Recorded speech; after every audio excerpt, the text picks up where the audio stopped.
Hello students, the seventh program SSOS Lab, design, develop and implement C++ program to simulate a walking of shortest remaining time and round robin scheduling algorithm, and experiment with the different quantum sizes for the round robin algorithm. Here, shortest remaining time, nothing but it will be using the non-preemptive scheduling algorithm. So if first the SRT, nothing but the shortest remaining time. The first example how exactly the shortest remaining time will be works. So here he has already given the process ID and arrival time and burst time in milliseconds. So there are three processes, the P1, P2, P3, and the arrival time is 014 and burst time is 824. The shortest remaining time means it will be starts with the least arrival time. So the which one is the least arrival time? Here the P1 is least arrival time. So it starts with the arrival time is 0. So the P1, it will be starts. First you can draw the Gantt chart. So this one is the Gantt chart. So you can draw the Gantt chart. So first start with the P1 process. So P1 0 to 1. Okay, you can check on the burst time. So it will be start the first process P1. So 0 to 1, it will start with the 1. He has not given any quantum time, just you can take as a the means it will be just the second least one. The process P2, the arrival time is 1, means the each process will be the shifting the 1 bit. So the process starts with the P1, so 0 to 1, and next the P2, and in the P1 the 7 is remaining in the burst time, and next the P2. So P2 is 1, starts with 1, and it will be moved for the next 1 bit, the P2, the 1 is remaining. So which one is the least burst time? The P2. So first you can complete the P2 process. So one more, you can take the process as a P2, 2 to 3. So here the P2 process is completed, the burst time, and next you can go to the P3. So 2 is remaining, 4 to 5. You can take the least one is the P3, and one more burst time you can take. So P4, 5 to 6, and which one is the least? The P3 is least because the P1 burst time is the 7. So only one is completed, 0 to 1 the P1. So remaining 7 is there. So first you can complete the P3, then you can start with the P1. The remaining 7 is there, you can complete the 7. So 7 to 8, 8 to 9, 9 to 10, 10 to 11, 11 to 12, 12 to 13.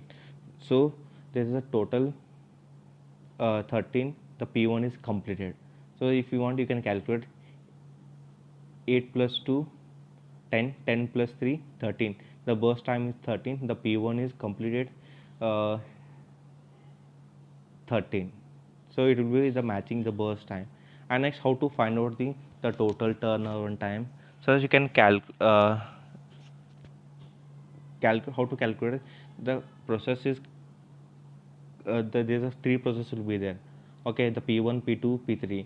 So with the P1 process completed at what time, and the P2's process completed, and P3 process completed. So P1 is completed 13, and P2 is completed 3. Sorry, P2 is completed 2, and P3 is completed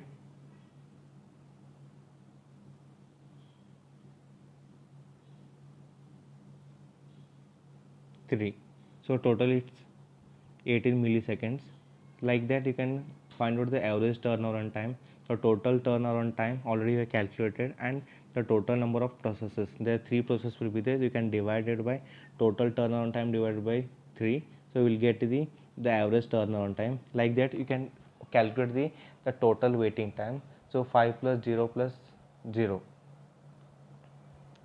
Okay, the total waiting time for P1 the 5, the next all are there is a no waiting time. So we will get the 5 milliseconds total waiting time. So you can calculate the average waiting time. So total waiting time divided by total number of the processes, you will get the average waiting time. This is the shortest remaining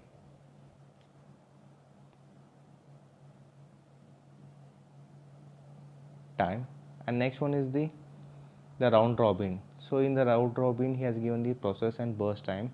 So P1, P2, P3, 10, 5, 2. He has given the burst time. Okay, and he has given us the quantum time is 2. So here every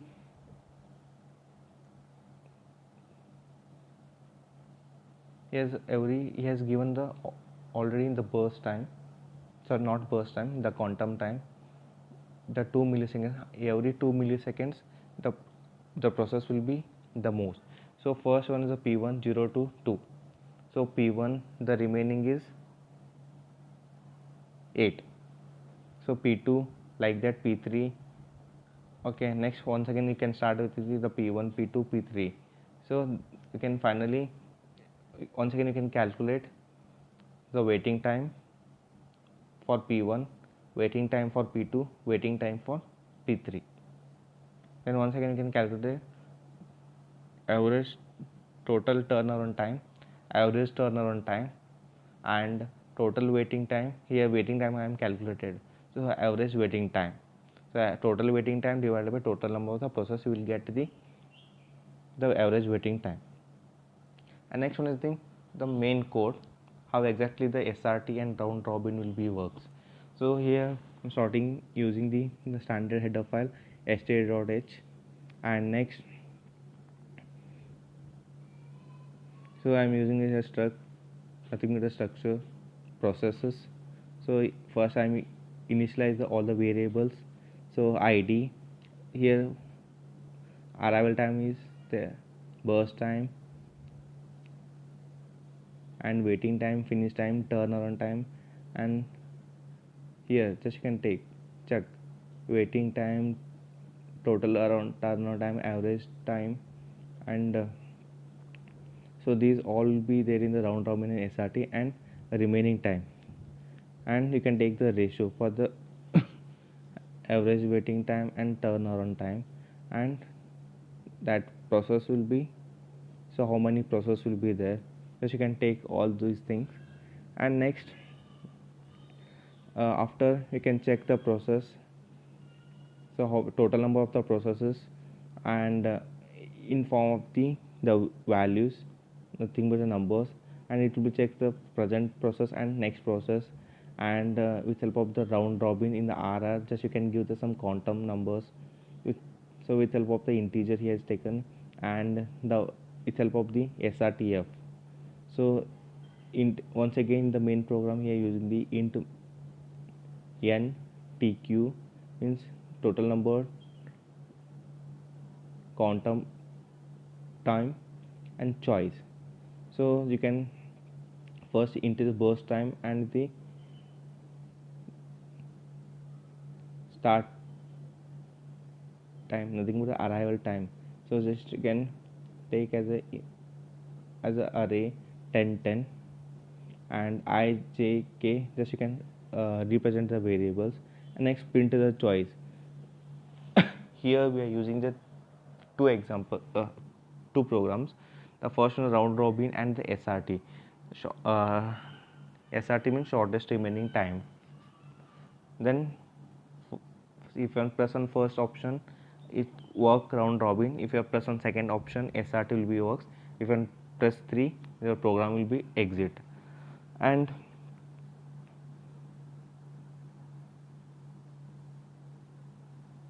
the first case, in the first case he is using the round robin. Just you can take the switch. After taking the round robin SRT, and just you can print and scan that choice. After the choice, just you can use a switch statement. So you can take the choices, the case 1 round robin, case 2 for the SRT, case 3 for the exit. First case 1, just you can use the round robin scheduling algorithm. So print. So after printing, enter the number of the process. After printing, just you can scan it, and next one enter the total burst time. Then after burst time, you can check the burst time with help of the for I equal to 0, I less than equal to I plus plus. So with length of that characters or length of that variables, and I scan that burst time, and it will be checked total st means the start time equal to burst time, nothing but the this is the service time. It should be an equal. If you are taken the burst time 6 and the service time is 5, so your the round robin scheduling will be not works, it will be shows some errors. And print the enter the quantum time quantum. So here in round robin it will be, if not only it will be works with the service time and the burst time, you should give the some quantum time. So automatically that quantum time, the every the process will be, it will be moving for the from P1 to P2, P2 to P3 in the that Gantt chart. So in round robin, so we are using the time quantum, total number, service time as well as the burst time. Then break, and second case, print the shortest remaining time. So enter the number of the process. Okay. After break and exit. Suppose exit means if I completed the first case and second case, if I press on third case, automatically the whole program will be exits. So the first flower bucket ends, end of the switch, the second flower bucket end for, and the third flower bucket for the main program will be end there. And next, using round robin. So here the round robin, first I am using the total number int numbers, int time quantum, service time and burst time. So the time you can start initialize with the 0. So you can set the some values for the total time, total turnaround time, waiting time and count. Okay, start time as well as the, you can take the one of the temporary and the total sequences, and just you can use the total waiting time and total turnaround time, initialize it to the 0. Okay, after initializing 0, just you can use the for I equal to 0, count equal to 0, I less than equal to an I plus plus, temp 1 equal to tq. If st of I equal to 0 means when service time of process equal to 0, then count the value, then it will be count the values. After counting the value, automatically it will be incremented with help of the count plus plus, it will be continued. If the st of I is greater than equal to tq, nothing but when service time of the process is greater than time of quantum time, service time process is greater than the quantum time, then you can check the st of I equal to st of I minus tq, nothing but the quantum value here the subtracted from the service time. After subtracting, once again you can check the st of I is greater than equal to 0. So once again it will check temp equal to st of I, st of equal to 0 means the temp, it will be stores the service time of the processes and making the service time equals to 0. Then sq equal to sq plus temp 1, nothing but the utilizing the temp values and calculating the turnaround time there. And next, after using the uh, T80 of I equal to sq, nothing but the turnaround time, this is the end for loop. If n equal to count, n equal to count means it indicates all the process have been completed there, because completed their task, because the count values, there is a total count values of the burst time as well as the service time, then automatically will breaks, and that end the while loop. Then once again you can check for I equal to 0, I less than in I plus plus, this is nothing but it will be calculating the waiting time and the turnaround time for the each process. So just you can use waiting time equal to turnaround time minus burst time, bt of I, nothing but waiting time, it is calculated with help of the turnaround time and burst time. Next one is the SWT equal to SWT plus WT of I, nothing but the summation of the waiting time. Next one is STAT equal to STAT plus TAT of I, nothing but the summation of the turnaround time. And next it will be calculating the AWT equal to float SWT divided of n, nothing but it will be calculating the average waiting time. And next it will be calculating the average turnaround time, and after it will be prints the number of the burst time, waiting time and turnaround time. And once again it will be checks the for I equal to 0, I is less than I plus plus, nothing but it will be calculating the total waiting time and turnaround time. After the calculating, so it will be prints the burst time, waiting time as well as the total turnaround time, and it will be prints average waiting time, average turnaround time, and uh, average waiting time and average turnaround time, and the round robin will be ends there. And next int chk process, nothing but it will check the process of remaining time is if the remaining time is 0 or not. In okay, if int I for I equal to 1, I less than equal to yes I plus plus, if process of I dot remainder is not equal to 0 means it will be checking the remaining time is 0 or not here. If return 1, otherwise it will be return 0, means it will be end of the checking process. And next once again we are using the int next process. So int next process, nothing but here function here, so int minimum L and I, so minimum equal to here 32,000, this is the you can take any limit, just I'm assuming the 32,000. For I equal to 1, I less than equal to number I plus plus, the process of I remainder is not equal to 0, process of I remainder is less than equal to minimum, so minimum equal to process of I dot remainder, so L equal to 1, this is nothing but the function identifying the next process to be executed. Then if it is executed, then it will be returned 0, otherwise it will be returns 1, so the end of the next process. And next it will be starts with the shortest remaining time. So first initialize the once again all the variables.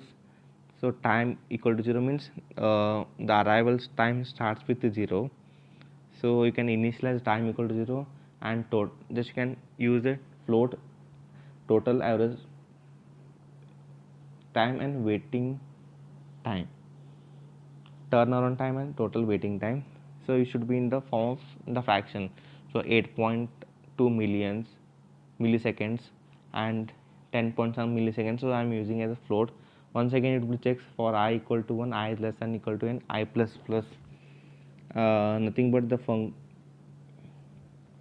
so it will be calculating the waiting time and the turnaround time once again. So the process of I is nothing but the identifiers of I, so print the arrival time of the process and print the burst time. After writing the arrival time and burst time, just you can check the for I equal to 1, I is less than 1, I plus plus, j equal to I plus 1, I j is less than equal to n, j plus plus. So nothing but the here I am using the process of I dot arrival greater than equal to process of j arrival, nothing but the it will be sort the arrival time a process.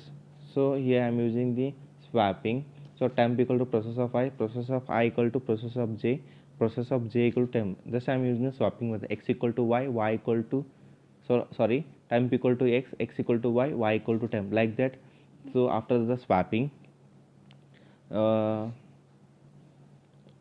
once again it will calculated the total process, means the total process means check the process equal to 1, so it will be process number automatically, if it is the n number of the process automatically will be incremented by 1. So process dot arrival equal to time, while the process dot arrival equal to time, so automatically number will be incremented. And if it is remainder is 0, automatically it will be finish the time, means it will be move for the next process.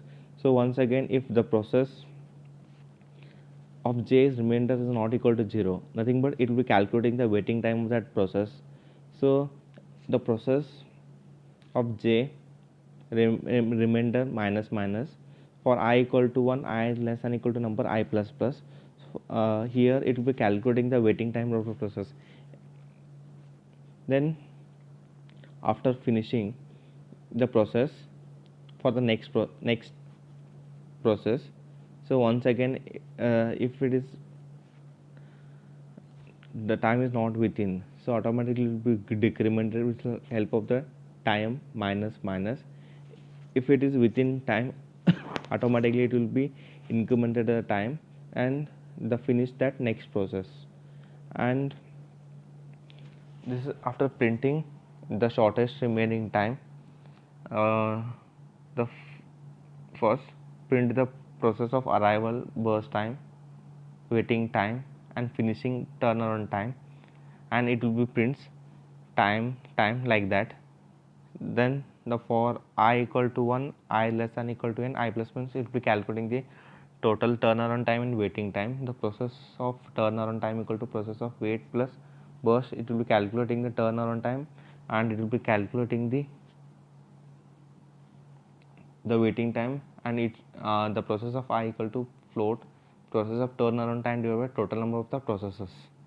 So it will be displayed, and finally it will be calculated total turnaround time average equal to process of I dot turnaround time. So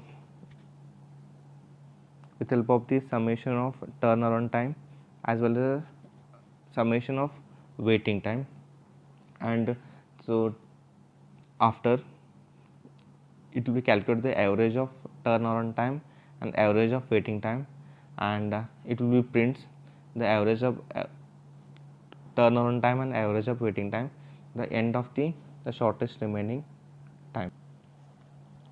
Open terminal, type gedit filename.c, write a program, save it and close that program. Then type cc filename.c.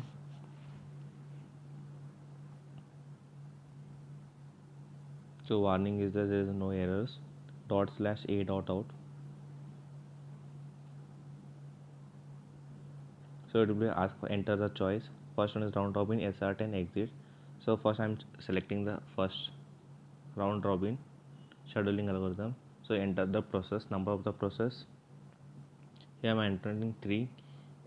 Burst time, enter the burst time sequence.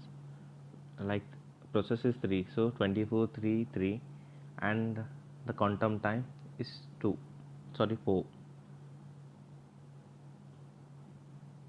So it will be displaying here the burst time 24 3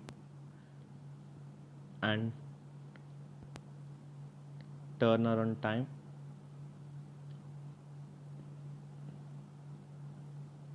so time, waiting time and turnaround time, it should be calculated after average waiting time and average turnaround time in floating point numbers.